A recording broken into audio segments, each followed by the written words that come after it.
As Miss Finn said, my name is Nicholas Lane Crowder, and I am a gambling addict.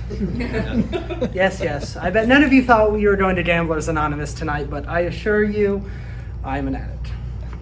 You might be thinking, Nick, you just turned 18. What have you done? Played 10 hands of blackjack with your dad? Hey, I hit 21 on the first one. I should have stopped.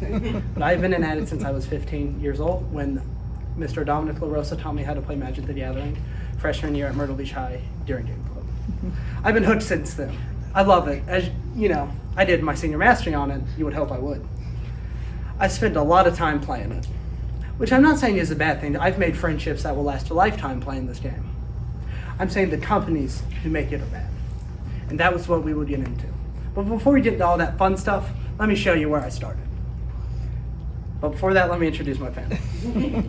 I'd like to introduce Mr. Chet Lagan, AP Literature teacher here at AST, who has read more of my papers than anyone else, and I am sorry for that. Dr. David Yancey, Assistant Registrar at CCU, former Magic the Gathering Pro. Michael and Stacy Crowder, Parents NLC. Mr. Eastler, Librarian and Media Specialist here at AST, and Mr. Sellers, GIS teacher at AST. But we can't forget Miss Mindy Penn, Major Teacher of Informatics at AST, the teacher that changed my life. My experience here. I've heard nothing but good stories here from AST, so I just want to share a bit of mine. For those who don't know, I wanted to be a lawyer a couple years ago. I know. Informatics, law, how does it mix? I sure didn't know. All I know is law school's out the door, here we come data science major. And I couldn't be happier. And what influenced me? Teachers. The teachers here are the best I've ever seen. As you can see, I have 3 on my panel, 3 of my favorite teachers who have pushed me and shown me ways of even data science and learning that I did not know were possible. So I thank you profusely for what you've done for me. Having a major really helped. It kept me focused. For someone who procrastinates and doesn't like to focus, this was great. Getting to schedule your own stuff and focusing on one subject was perfect. I couldn't explain how much I love it. And a single field trip changed my future. Let's talk about course 1, the design process. We learned a rough skeleton of how everything was done to start working in informatics. And I use that now for every project I do. Just-in-time teaching. Miss Penn enjoys watching people suffer. It's not for me. She'll watch us struggle until we're on the brink of tears, and then she'll swoop in like a superhero and tell us to Google it or read the manual, which we should have done at the start. But we just want to jump into the project because we're impatient kids. Excel and Access. It's the software we use.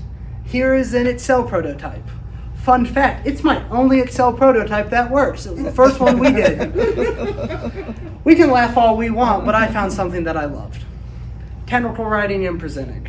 Not everyone loves writing. I wouldn't even say I love it, but technical writing called me.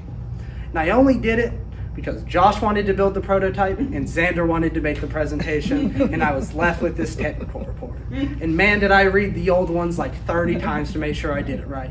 Even added an AST logo because I thought it would get me extra points. Let's go on to course 2, where we learn about databases, which I love. I cannot explain to you enough how intricate and interesting they are to me. How they can store and send data, it's perfect. I use databases all the time. Y'all probably do as well. Let's talk about one we made. As I introduced earlier, Miss Leslie Etherson, now known as the Etherson database, we made. Miss Etherson has tons of stuff paid for by the government. Cameras, computers, you name it, she's not buying it. So it can get you in a lot of legal trouble, like when you try to embezzle with it. And that would be easily mistaken for when you decommission it and you don't know all the facts about it. So of course, Miss Penn and Miss Etherson decided a group of children should do it. And we all worked very hard on this. Besides me, I just made barcodes. I'd like to thank everyone who helped make it profusely because I knew none of us should do it on our own. And I know Braden almost died doing that. What was it form? Disposition. The disposition form. It's great, though. It is. And I made barcodes for each item, which I redid 30 times because Josh and Tyler redid the numbering system so many times, and I will never forgive them, no matter how much they ask. NFC tags, or near-field communications, have been some of my favorite things in informatics. They're little tags about this big that you can put up to your phone and it will do something. I use one every day. Whenever I get in 100 feet of my house, it sends my parents a text that says, Nick is parked at home. You can ask them, they do not know how it works. And I will not tell them because I think it's cool. Whew. Horse 3. Horse 3 was a doozy. The movie theater project. I just get tired thinking about it. Usually projects take us 3 to 4 weeks for the whole thing. We prototype for about 3 to 4 weeks. By we, I mean Mia, Jack, Gabe, Braden, not me. I would like to present you a very fun fact. This is not my movie theater present. This is not my prototype.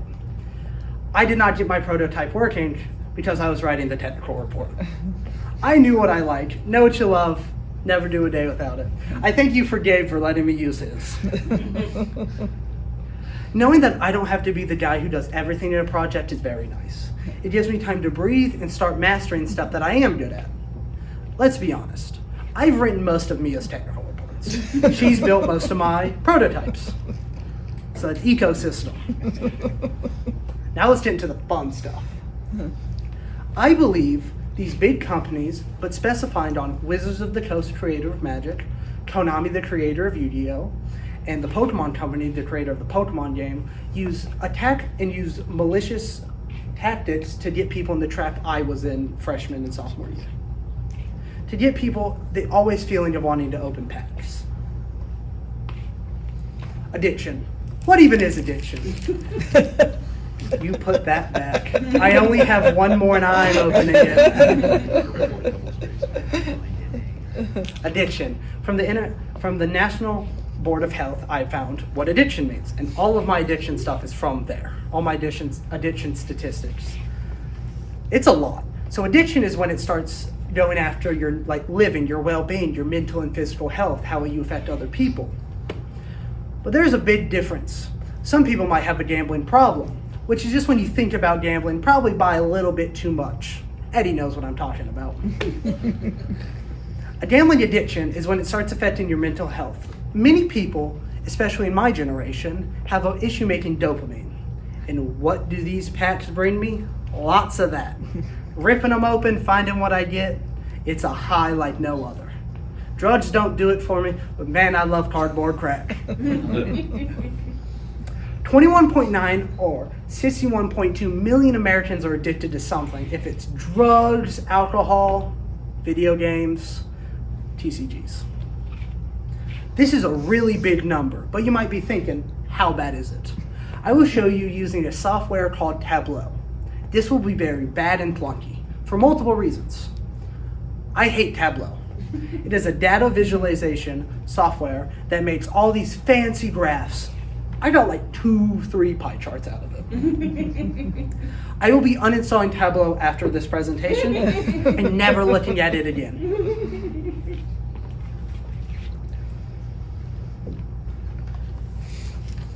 This is a percentage of drug users by mental health. So, as you can see, this yellow is serious mental health issues. 49.4 of serious mental health users, people with serious mental health deficiencies, will take drugs.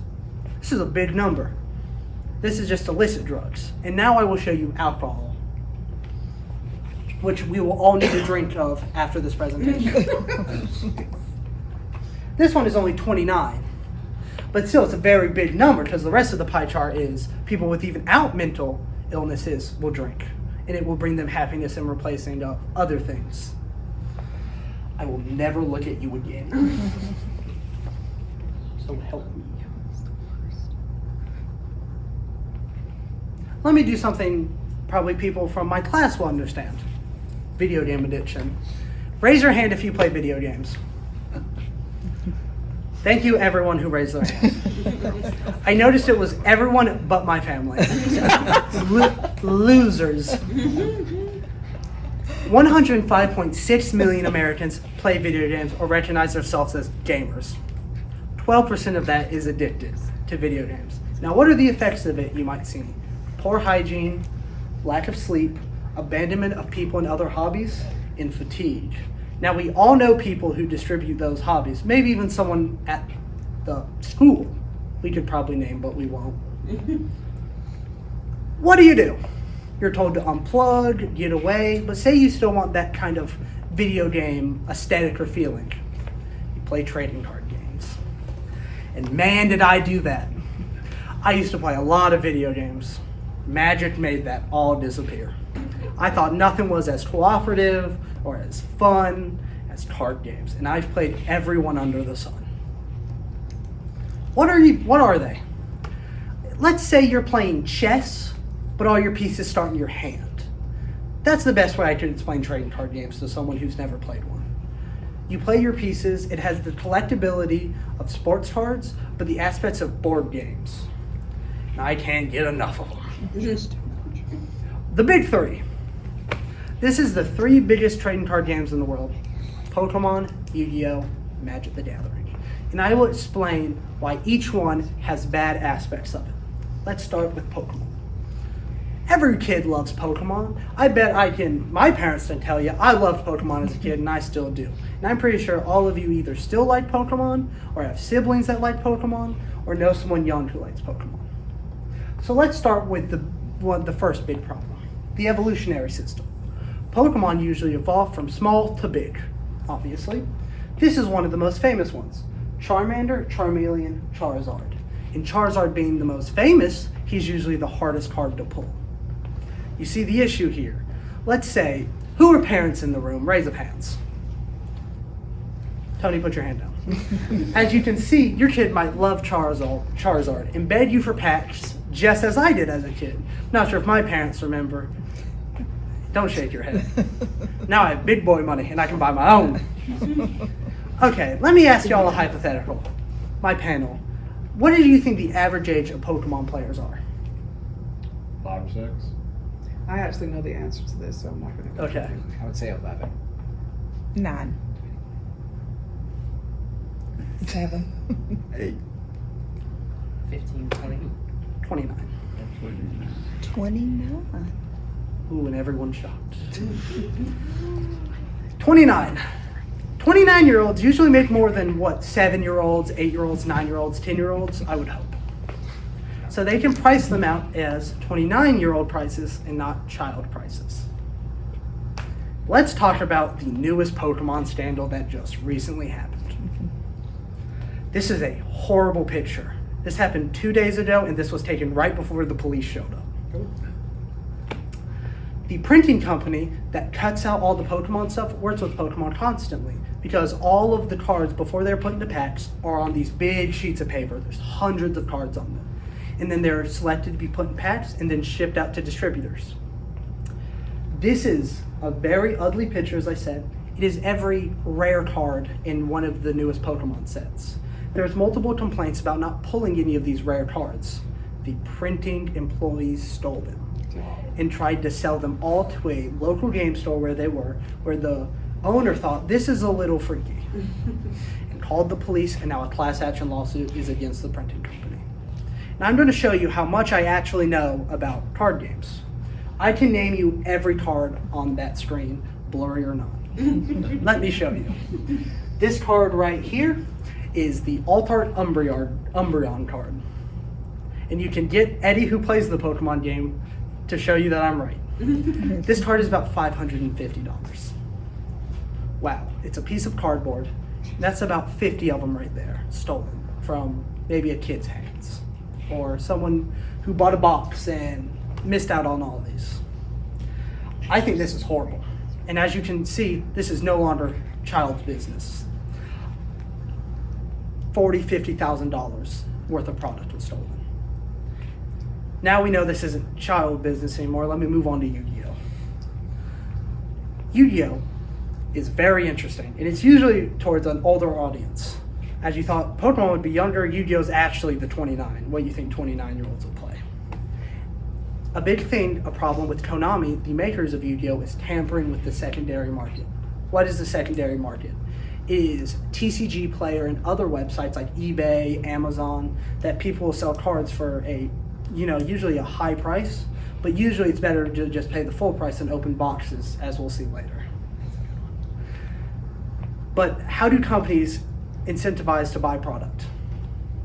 The ban list is a list of cards you can no longer competitively play, or you can only play at a certain number. And this is why I introduced you to Dragon Rulers. As you can see, the image going from the top, Dragon Ruler of the Skies Tempest, to the right, Dragon Rulers of Fire Blaster, to the bottom, Dragon Ruler of Earth Redox, and to the left, Dragon Ruler of Waterfalls Tidal. These were the best cards in the best deck that you could play with, easily. Imagine Michael Jordan playing against middle schoolers. Yeah. So what did they do before YCS, Yu-Gi-Oh! Championship Series 2017, before the biggest tournament of the year? They banned every Dragon Ruler. It's like when Michael Jordan retired, or they said Michael Jordan can't play basketball anymore. Obviously, things are going to switch up. And they just happened to be banned right near the release of the next great deck, Spellbooks. So a week before YCS London, everyone bought packs and boxes and so much product so they can actually have a fighting chance against Spellbooks. And this is what Konami does. This happens every couple of years. It happened this year with the newest great deck, and it's happened every time a new set comes out. Magic the Gathering. This is my favorite game. Anyone who's ever been around me or taught me knows whenever I get to pick a subject, say for a presentation, it's on Magic. I think I've done a project on Magic in every class here besides Mr. Sellers, because I couldn't figure out how. What did they do? FOMO, or the fear of missing out, is a natural fear of each human. No one wants to miss out on the next big cool thing, obviously. So that's why Magic keeps releasing product at a stupidly fast pace. Let me show you an example. 2020, 16 sets of about 150, 200 cards came out. And about 26 smaller releases that might have like just a couple cards and a new art, or 50 cards, small stuff. 2022, there was 26 major sets and 46 plus. I couldn't even find the whole number. The graph I saw had 46 plus, so it's a lot. This is attacking on people's natural fear of not wanting to miss out. And this is an issue, because I fell for this trap. Because cards keep having to get better and better. Why don't we open some packs? No, I'm good. Too bad. Let me tell you what y'all are opening first. Wait. Not yet? You're opening a draft booster of the newest set, March of the Machines, which has a chance for a serialized card worth about $2,000. So much pressure. It is too much pressure. So, You see, these are about $5 a pack. Now, would you please open your packs and lay out what you pull on the table, and I will show you what you pulled. Eddie, sit down. You can see later. How about this? I'll open one with y'all, just for fun. Because you've been dying to. Come on, people. There's a little pull tab. Come on, let's have some fun. This is easy, isn't it? I'm not trained to open Oh my gosh, I actually got something I wanted. As you can see, I'm laughing because they got me. They got me again. I opened a card I've been looking for, and it's even the pretty foil. Has a little bit of glare. Got the rainbow version. Now, which one is $1 million? And this is what I think the cardboard industry is doing to the players. It is destroying them when we should be destroying their cards. I want a shiny one. I wanted the shiny. Why did I get a shiny one? Guys, see what? That's the whole I got a shiny one. Everyone guarantees a shiny one. What if it's printed on My both dad's sides? got What's that one. mean? That means it's $2,000. Gotta go home and put these in our backups. I got a zombie. I like zombie. Hey, you're looking for the impossible 1 out of 500 card. I got mostly greens too. Those can almost never be found, and they're selling for about $2,000, and people are killing each other over them. There's multiple stories of, especially Pokemon, of people getting beat up or jumped for product outside of Targets. Okay. Obviously, this is horrible. And if Where's you my money? can see why. Okay, Miss Penn, I'm sorry to tell you, Mm-hmm. you pulled nothing. If you buy one Story more of my pack, you life. might. But if I be get one able more to pack, have You actually it. get one more, you might pull Okay. something. Okay. But see, this was $5. Y'all didn't even pay for anything, and you might feel let down. So you're gonna look and see if anybody got any money? I've been looking. Have you looked at these? Look for 30 seconds. Look at it fast. Worthless. Worthless. Dang. Did you even walk away? Don't give me a chance, man. Yeah. Worthless. What about these? But they're so pretty. They might be pretty, but this was free for y'all, and you might feel let down that you might have lost money. Imagine this at a $500 range. That's how much an average collector booster is, and people will pay these prices. I have even paid these prices. I had gift cards for Amazon, and I bought it, and I did make money. I may add, because I'm different. It's not an addiction. It's a problem, not an addiction. It's neither. And that is what I wanted to demonstrate with that. That cards and packs let you down easily. And it sucks. It is fun. next one will be That's what it gets you. Would anyone like to open another pack? That's why you Raise buy hands. the box and I not wanna buy the know. pack. Addicts. All of you. Hey, just give me like one more pack. Exactly. It's always one more. Dad, I've seen you come home with 97 packs. Some things are better. Power creep. Now this is the biggest issue with card games. Cards have to keep getting better for people to be interested. Like drugs. Drugs are getting more addictive. Cards are getting better. Crack gets more addictive. I don't know how. I don't know how to make crack. I can tell you how cards are getting better though. Now there's a term coined by the Magic the Gathering community. Savannah Alliance to Radovan. Savannah Alliance was in the very first set of Magic the Gathering, Alpha, which Dr. David Yancey played through. He's old is what I'm saying. I did too. Me too. Yeah, but I don't want to make fun of y'all. 2022 released Radovan Nimble Pilferer. The Modern All-Star Legacy Band Hero. They both cost the same amount to play, so imagine these symbols as energy. They both cost the same amount of energy. You can even look at your cards to show how much energy they cost. And down here is power and toughness. Power is how much damage they deal. Toughness is how much damage they can take. Savannah Lion is a thing we call a vanilla. No effects. Useless. We love Savannah Lions though. Radovan Nimble Pilferer is the same amount of mana is what the energy is called. The same amount of power, same amount of toughness, has a paragraph worth of text. I could read it to you and it'd make 0 sense to all but one of two of you. I will explain this. Okay, we've all played chess, right? Let's imagine 30 years in the future, you give, I don't know, the king a gun. You give pawns, I don't know, a car. But you had to pay for those pieces. Not everyone can pay the hefty price tag of expensive cards. Radovan used to be $150.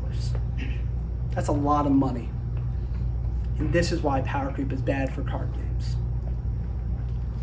How much does it really cost? Mia made this Excel spreadsheet for me. Like 5 minutes. Evan helps too. Everyone give a hand to Evan and Mia. As you can see, I sure can present it, but man, I did not know how she built it. Let me bring it to it. Percentage calculation. This is Literally divided. your probability of getting. Make it bigger. Make it bigger. Okay. Where's that? Miss Finn, I just went on like how I. Down to the right. Keep Yeah. going. View, you just passed it. View. Okay. Zoom. Zoom. Oh my gosh. 200. There we go. Yeah. We learn more every day. This is your probability of getting a mythic or the highest rarity. Even some of you pulled mythics. Miss Penn did. What? Yeah. You didn't tell me that. Nice rarity. It doesn't mean it's worth anything. Right there. Oh, It has red. It's the prettiest one. Yep. Always the most expensive, always the best. That's why you can never pull.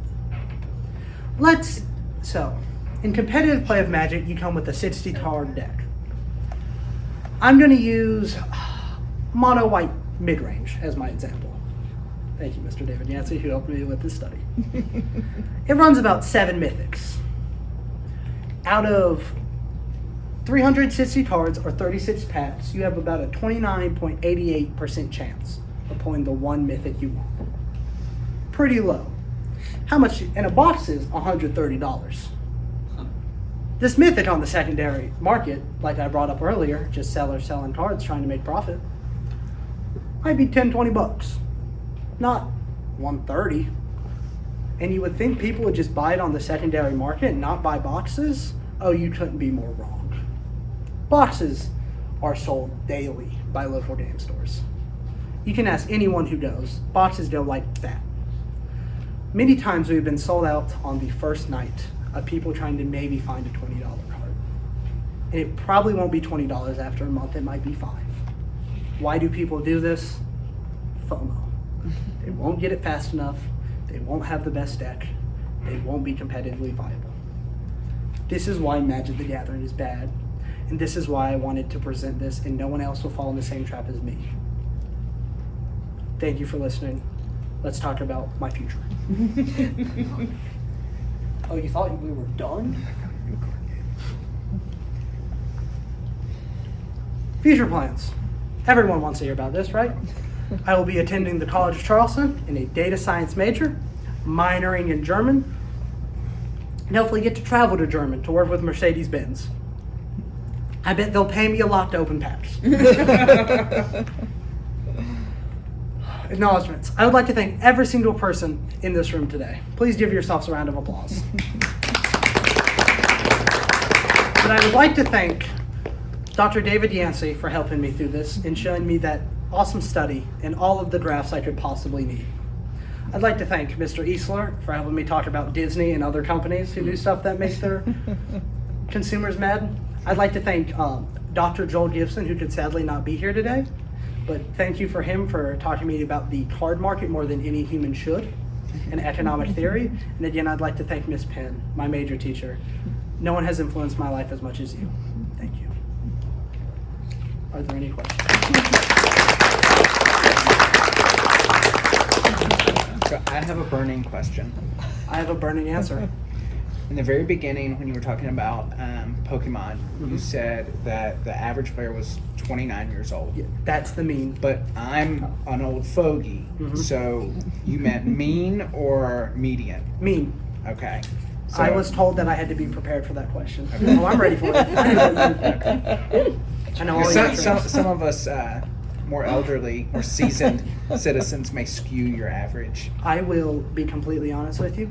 I put average when Mia was helping me go over it. She goes, I'm going to change it to mean, just so my dad won't ask you that question. And I go, no, keep it. I'll know what to look for. I tried to warn you. Hey, any other questions from my panel before I open up to the masses? I'm going to help you out here and prompt you for something you kind of left out. Can you, from the end of your mastery, can you go back for us and tie this to informatics? Yes, please. I would love to. First, informatics is. So go to your yeah. All right, keep going. No, forward. Oh, forward. Yep, just get to your last slide. Oh. So, what is informatics? Everything data. It is the collection of data, it is the visualization of data, it is the making data into anything. This is visualization of data, getting to show you how bad really is gambling addicts. How bad is it really? I showed you pie charts. That was data. They might have not been pretty data, but it was data. Getting to collect it, present it, stuff I love. And we learned 21st century skills while we were here. Like adaptability, which I changed my project halfway through. Not saying it's smart, but I did it. Teamwork, collaboration, which I have always done a lot of, because I refuse to build prototypes. So how, Communication. so what's, if you were gonna, try to make this argument to us before you understood data storytelling the way you do now. Oh, what, you want to know how it would sound? I'm mad. Here's why. I know it doesn't make sense. That's how the start of my senior mastery started. Yeah, I was there for that part. Yes, yes. That's how my mastery started of, I'm mad, here's why, so what? And informatics gives us a way to make other people listen to why we're mad. Yes. So I would say you didn't change your mastery really.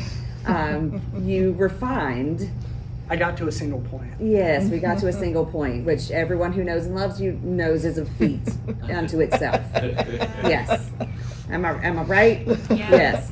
A little So, I mean, we'll head back into some questions, but I will say that I'm incredibly proud of the work you have done to focus your ire with some data, because you're passionate about anything you care about. You care big time, and I think that 100 or 0. and what? It's either I care a lot or none at all. Exactly, and I agree with you that I think informatics gives you a way to focus all of that into quantifiable things, so that we are willing to sit and listen longer about why you're mad. Thank you. Miss Penn would kick me out after 10 minutes. Now she's listened to me for. Yeah, she'd send you to me. Love you, Mr. Eastler. So- She'd be like, go talk to Eastler. I'm like, okay. So we'll head down to the end down there, Mr. Lagon. Any questions or thoughts you'd like to share? No, I don't have any at the moment. I have a question Although for you. Your visual was remarkably grammatically for your error for being used to your writing. I need Team to effort once again. Mr. Eason might have something to say about his name being misspelled. Other than that. Miss Etherson? So you said you hate Tableau, and in my field, Adobe Photoshop is the standard industry software. Is that the standard industry Tableau software? is the standard, and that's why I'm For data data visualization. Yes, it So does. you're gonna have to learn to love it, or like, is there alternatives that you would be able to use?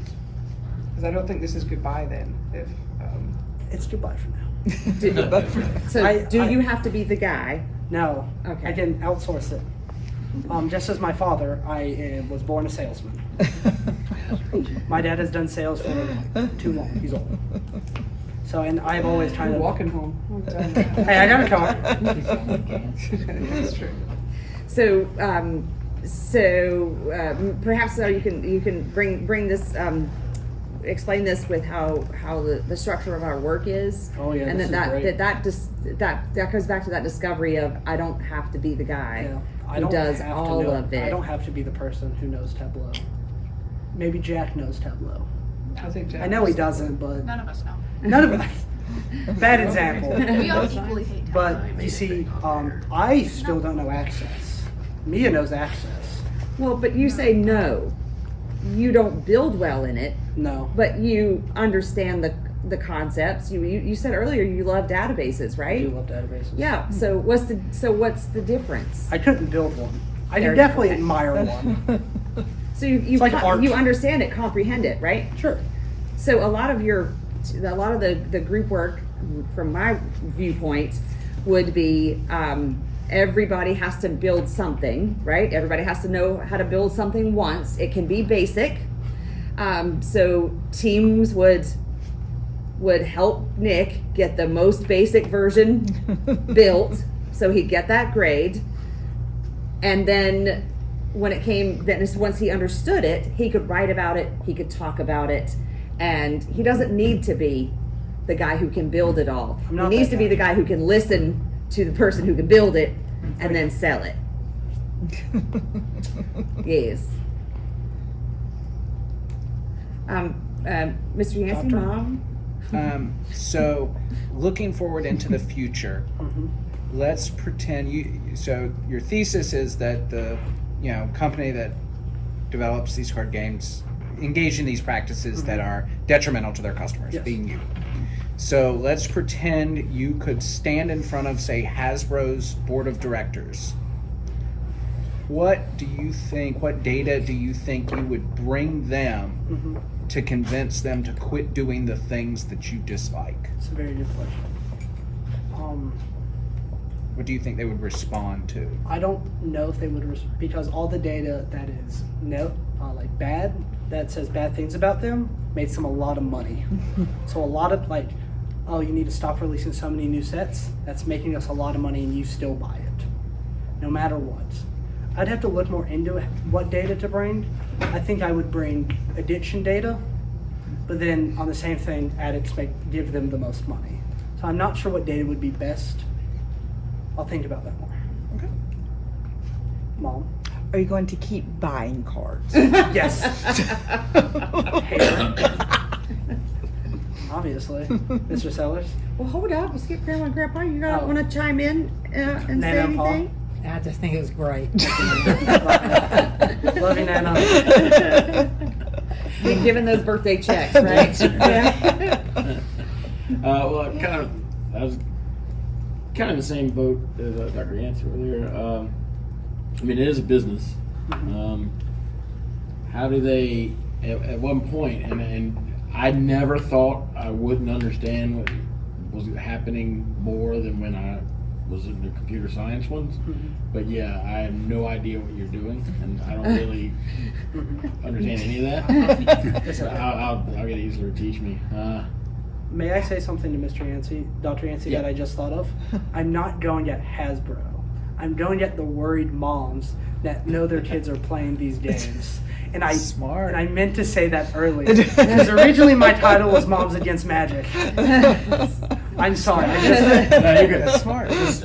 Well, I mean, kind of the same idea. What if they were to stop doing this? Would eventually they not need to print any cards anymore? I mean, would they be all, like? I mean, because if I understand, you like save these, collect these, yes. and They will never stop kind printing of like cards. baseball. Yeah, I mean, As like baseball cards, there's Right. always going to be new players. They're Right. always going to come up with new ideas. right. So, how does that? Could there be a change like that? Like, baseball cards, you gotta have new players.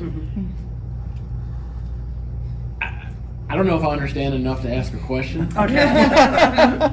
but What would make them stop printing cards? yeah, or how can they continue to make money without doing the things that Creating you, addiction. yeah, that you How say? do they have social responsibility and profitability? Perfect at the same answer. time? There you go. There you go. That- Thanks, that's salesman. much better. Thank you, Baldwin. Let me show you. Legend Studios makes another card game. They make about 3 sets a year, 3 to 4. And they make just as much, not as much money, obviously, because their games aren't big yet, because they're newer. But they're making a lot of money from 3 to 4 sets a year. And people get time to enjoy the cards and build up. If you spread them out more, the build up and the excitement gets more for the new cards. I took about a 6-month break from Magic the Gathering because I would see in spoiler season is what we call it, is when before the next set comes out or the next list of cards, they're like, oh, this is what this one does, this is the rarities. I stopped getting excited. I stopped getting entertained. I wouldn't think, oh man, I really want to try that card. I'd think, oh man, $130, that's a lot of money. Let me piggyback that, and then I'll so like Magic. I mean, I knew about it. I heard about it, but like I just wrote skateboards, listed pumpkins. This has been around a long time. It has been around since 1993. 93. Okay. 93, 94. I thought it was That's when I it started was playing. 93, 95. Okay, all right. Is this the longest running card? This was the original trading card. Okay, all right. Every game has slightly based off of what Magic the Gathering has done. So now my question is this: do you think that they're just kind of grasping at straws now because all these new things are popping up and they're trying to? Are They had they their- still the dominant? Are they the dominant? They had their best quarter last year. Really? Ever. Okay. Best quarter how? Financially. They made more money than they've ever made before in that one quarter. Would this be the largest It's interesting, because I used to see it number all of the time. players? Like, I By would say far. 10 years. It is. Kids having their- The big three has the highest, and Magic has tramples numbers. Really? Okay. It's unbelievable. Really? I would not have guessed that. I My guess would- would have been Pokemon. You would think, right? So, piggybacking off of that, what? Because you built a lot of your argument around, these are no longer children's Yes. games. What if this was like a pack of cigarettes and you had to be 18 to buy them? I still think kids would find a way, as they do with Well, of course they would, but is it a way to regulate or would it be a way for Magic to say we're not trying to addict kids before they know what they're doing? Well, it already says 13 and up on the packs of cards. Gotcha. So, but that does not change a child's wants. If a child cries a whole bunch, their parents will probably end up. No one wants a crying baby. Yeah. Let me go one more Yeah. because now I got a 10-year-old, right? And he don't care anything about skateboarding, but he's into games. He probably He loves hasn't- that. Probably, but he hasn't got into anything like this yet. But it's video games. Is this a similar tactic or ploy as like It's all marketing. Which one? DLCs? You know, call you them? know Yeah. loot boxes. Say what now? A loot box. Yes. Okay, No. so The answer is Yes. yes. your answer. I am talking. Okay, loot boxes or microtransactions is you spending real Oh, okay. money Yeah, for yeah. a chance to get like a skin or something. Okay, yeah. That's yeah. the same thing with That's- Magic. Okay. He's So playing. same idea. He's playing virtual. This is Right. physical loot boxes. Right. Okay. All right, so I got to watch out for that. Yes, that's the best way. It is a slippery slope. Which really is the crux of your mastery. You reached a parent. See? Watch out. I'm not saying discourage your kids. If your kid wants to play Magic, I'll Monitor. teach them. Oh, he's fine with it. He pays for the cards. See? I've blown a lot of money on skateboard. Everyone has their. I just Everyone's gotta addicted to know. something. Yeah. Mr. Easter? You were talking about how it's just so much coming So out every overwhelming. month, all these different things. The famous comic strip artist Jim Davis, Mhm. he purposely pulls back things from Garfield because he doesn't want oversaturation, Yeah. right?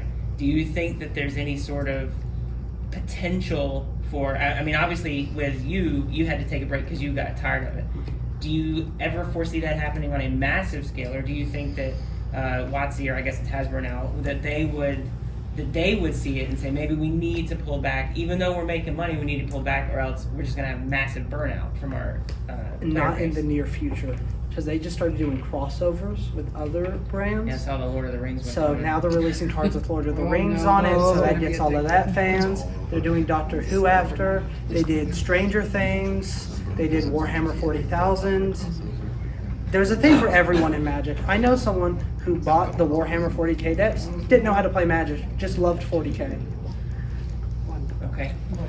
So you and I, when we were talking, we talked a lot about what was it? I just had it in my head. The Social credit? social currency. Yeah, we talked that was a lot, awesome. We talked a lot about the social currency, and you at that time, Hasbro and Wizards of the Coast was way down at the bottom. Yes.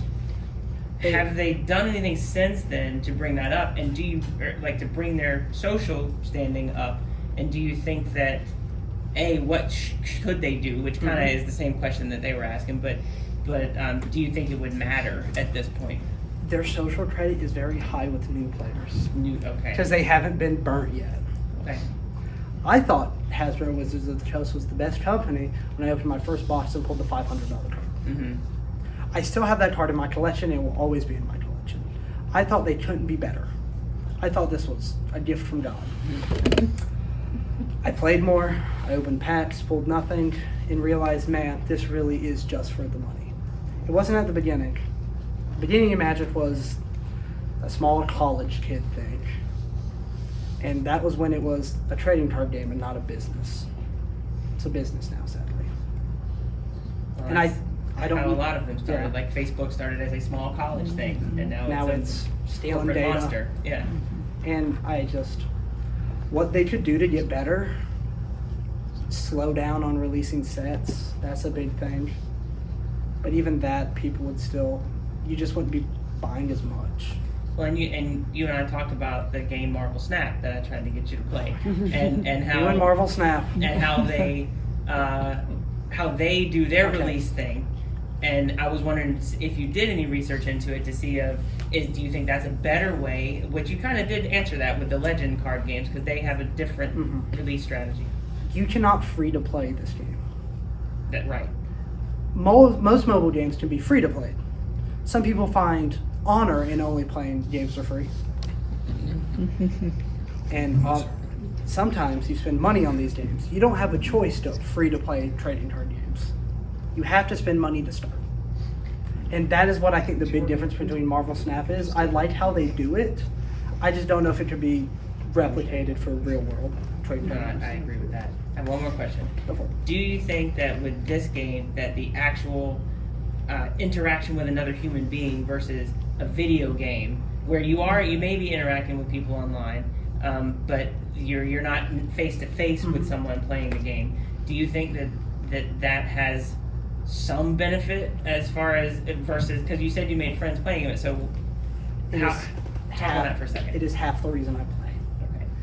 I'm not very good at talking to people.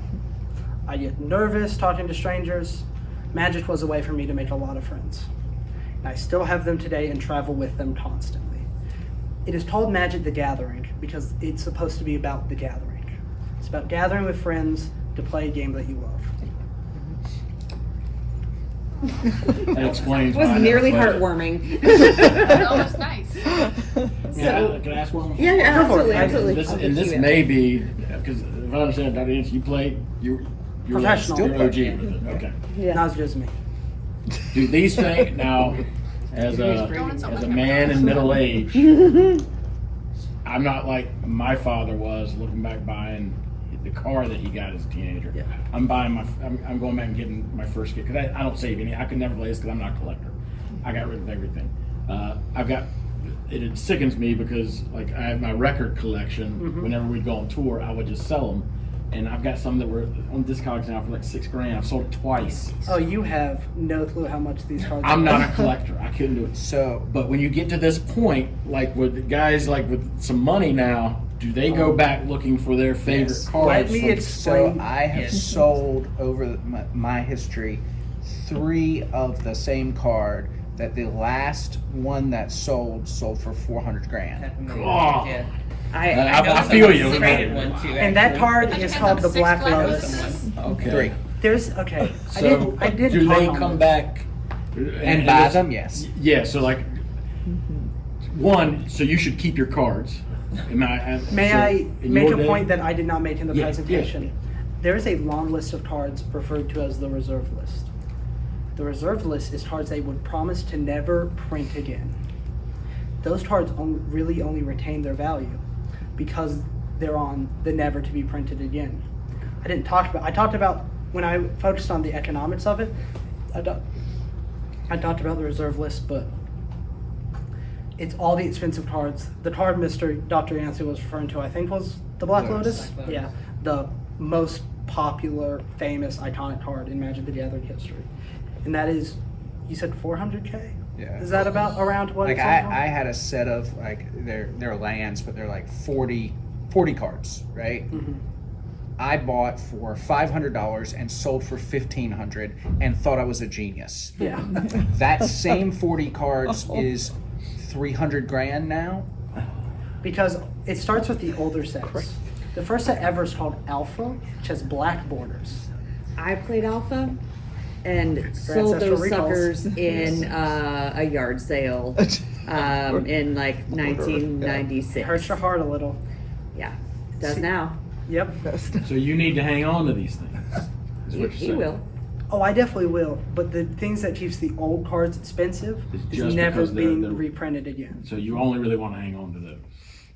Kind. They don't print them anymore. They don't And- see. right, and scarcity. There's okay. So there's the number of Black Lotuses. Let's say it's 500. That number is never going up. Right. It is only going down. Right. Someone who keeps it in a safe forever, So it's like old sports cards. Same idea. Babe Ruth isn't playing again, is he? Well, and the problem is, as they get older, because it's a game, it's a playing game. Most of the old cards are the You best. can't play with those cards because they are so expensive. No one else can play, right? So to your point, I'm in my 40s. Let's say I have the willingness to spend $20,000 on a deck.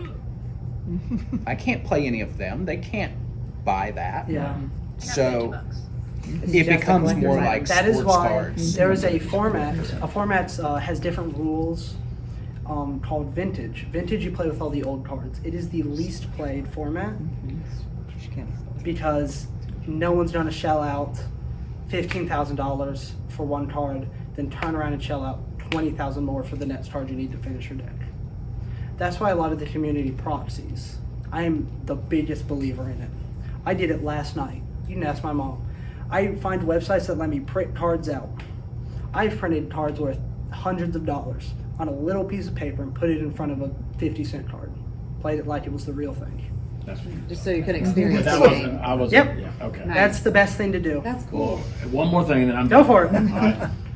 I love people Do asking questions people- about this. I guess, are there basically like are there people who are just buying these things up? Oh, scalpers? They don't even play, but Totally. they're just doing that. to Oh, make all the money? time. Yeah. The most scalpers are probably in Pokemon, though. There is a lot of Magic scalpers. There's he is a professor at HGTC. He talked to us about So video? Yes, I play Magic with him. He buys a lot of stuff just to sell later. He does play the game, but it's mostly a business for him. Very nice guy. I love playing with him, but it is not a game to him like it is to me. When I see an expensive card, I go, oh boy, I don't have to trade for it or buy it, and I throw it in a deck. I'm not those type of people who just buy cards to sell it. I am right now trying to find a seller for a card. It's $950, everybody. If anyone would like to buy it, let me know. I'll give you. It's like $1,000 online. I'll get $600-700. One more question. I got one more. I got one more question. Is How do you do a this- kick flip? I'm assuming this is global. Yes, everywhere. Okay. It is. Are all the cards the same globally? No. Okay. No. There was a big thing about a mistranslation on a card that made it a lot better, but that doesn't matter. That's just a fun little fact. Size difference, usually, like Japanese card games are a lot smaller, the cards, than, let's say, Magic. Magic's about this big card, Yu-Gi-Oh's like this big. Like, do you have any But example? like, do they sell Magic around the world? Yes, and some places have exclusives to that country. They Okay. recently, Okay. last year, released a special card that was only by your country. The name of the card was Gala Greeters. That card sucks. But the alt arts go for like $300 because not everyone's flying to Japan to pick one up. All right, let's go to our kids up here. Evan, So I'm asking this question knowing it's probably outside of scope, but you mentioned power creep. oh my gosh. We all hate power creep. How do I fix it? You don't, it's too late. I was about to say, do you think it's necessary and how would you fix it? I think I have no idea how to fix it. Necessary, yes. I think if a game stays stagnant from the start, it gets boring. Yeah. Necessary from which viewpoint, the business standpoint or the player standpoint? Player standpoint. Business standpoint, they can't get good enough. But the issue is, a lot of times the best cards are printed in the early sets because they don't know how to make card games. And you're always kind of chasing after the effect of that card. Like, there's only one Black Lotus. Mia? I got two. First of all, I am so sorry for the amount of exposing you I'm about to do. How much money is it gonna take to build a deck at like basic That was my first competition level? question. we that's right. We just had this conversation. Yeah, we did. An average deck, Just print them out. How did you? $20. Yeah, 10 maybe. Not expensive at all. Super cheap. $500 for some formats, sometimes more. Okay. Some things come with pre-constructed decks, like Commander, my favorite format, where you spend $40 and have a playable deck. I like that. Yeah, see, Tony knows what I'm I talking like about. that version. See, that's awesome. Modern is the second most popular format, And the deck I used as my example for the Excel spreadsheet is about 500, I think. Around, in average, modern decks are usually over $1,000. I don't play modern. Modern's too stupid. I don't like it. One more. Given that I'm like a child of a legacy, we have them signed by like the old illustrators. Does that like score Fun. with the... That technically counts as damaged. It does. If you bring it to a grading company, they will call it damaged. The cards will usually go for less, but there's a large majority of Magic players, including myself, who would kill for a signed card. I've had 2 Got them signed. Not signed really cards. kill, right? Because I don't have to do any paperwork. Depends on the card. I had a signed Stoneforge Mystic, which is so cool. Oh, I I got loved like it. 2 dozen of them. Eddie? So, are there companies like grading companies that feed off of the Very much so. like, or try to steal money from other people? Like, say you take a card that's worth $500, you turn it into a grading company. Is that grading company separate from the Magic company? Yes, grading companies are completely separate.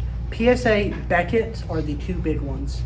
The big thing about grading is that could change a $100 card to a $1,000 card.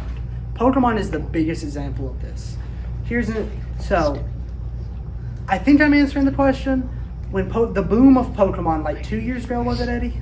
With like Logan Paul and all that stuff, PSA started charging more to bring in cards, and they started giving lower grades.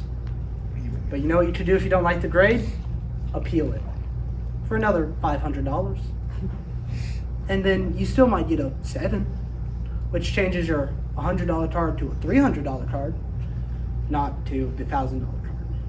That's why some cards are so expensive, because they have only a few PSA 10s. The hardest to find grade, the hardest to get grade. Because some of that stuff is out of your control. I could put a card from a pack into a double sleeve, to an inner sleeve, sleeve it, hard sleeve it, and it never see the light of day. And it could be bad from the start. So yes, grading companies do, or I think they're bad. I don't like grading companies. I think they're way too sketchy. So I'm gonna throw to Dad just briefly, Ew. give him the opportunity, because we got to wrap up and do another one here for Braden. I've been talking long enough. But yeah, Yeah, it's fun. yeah. Dad, you want to chime in anything here to wrap us up? Based on your experience and your experience seeing this as ways companies influence others, how do you see this in other industries affecting them? How do they do that in other industries? Oh, every industry. The whole main goal of a business is to make money. Video games, that's a big one. Always the rarer and rarer skins, the rarer and rarer units, and there's a whole genre of games called gacha games, which the whole thing is you use like your in-game currency to pull for units. And the good units are always the rare ones, just how the good cards are the rare cards. And people can spend in-game money, as some people choose to, as stupid as that might be, to pull those units. That is gacha games, clothing. Clothing brands really like FOMO. Because always people think they're missing out on the next fashion trend, which I know everything about. Thank you. And people, they love to make people think that they're missing out on something. And just, oh, I have to buy that, wear it twice. Fast fashion. Thank you so much, Nick.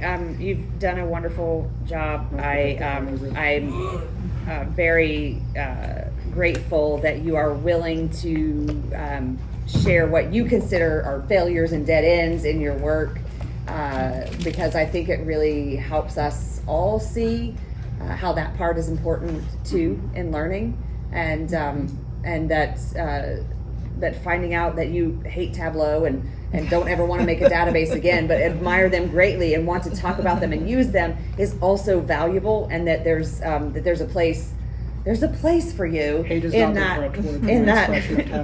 that world. So Now he's going to end up selling Tableau. That's going to be his job. yes, yes, and I have it on video. So when he is, I'm gonna like interview you again with your Tableau embroidered shirt for that. They'd It's have gonna to be a pay me. smash cut like you're on The Office. They'd have to pay me so much. All right.